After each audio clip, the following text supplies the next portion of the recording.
So, I was in the group of small group leaders Sunday night. I'm closing with this. In the group of small group leaders Sunday night, and I said, help me with the sermon next Sunday. I want to preach on this, and you're the leaders, and give me some ideas about what to say. And oh my, there were so many good ideas. But I want to pick one to close with. Somebody used this phrase. He used the phrase, we need to help our people see that if they don't move into some kind of small group relationship, they may be missing or denying others of the Esther moments of life. Esther moments.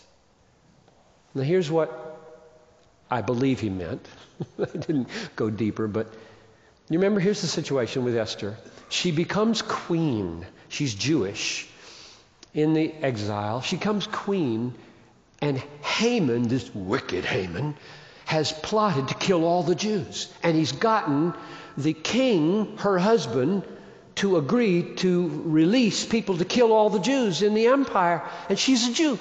Mordecai, her cousin, sort of father, raised her. He finds out about this, and he sends her a message and says, could it be that you have come to the kingdom for such a time as this? In other words, an Esther moment. You're there, and nobody else can do this but you. That's why you're there. Now she knows you can't go into the presence of the king unless he lifts the golden scepter. You get killed, even queens. You don't mess with the king. So she writes back, you fast and pray, and I will go, and if I perish, I perish. Now, here's the relationship to small groups. There are Esthers and there are Mordecais, namely all of you. And God has ordained that at some moment in life, you're essential in this group. Actually, you're always essential somewhere, doing something that only you can do. But there are moments when God intends to bring a blessing into a small group precisely through you. Don't have the notion that spiritual gifts are lifelong skills which get supercharged by the Holy Spirit. That is true. But that's not mainly what is meant in 1 Corinthians 12.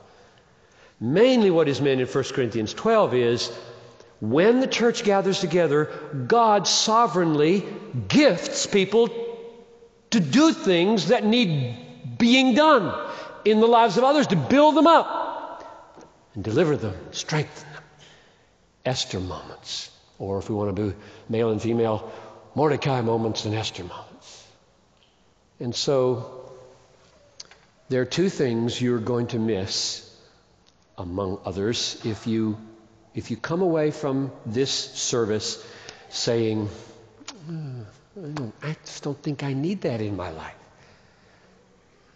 You're going to miss, number one, a channeling of power and blessing to you that God only will give you through others.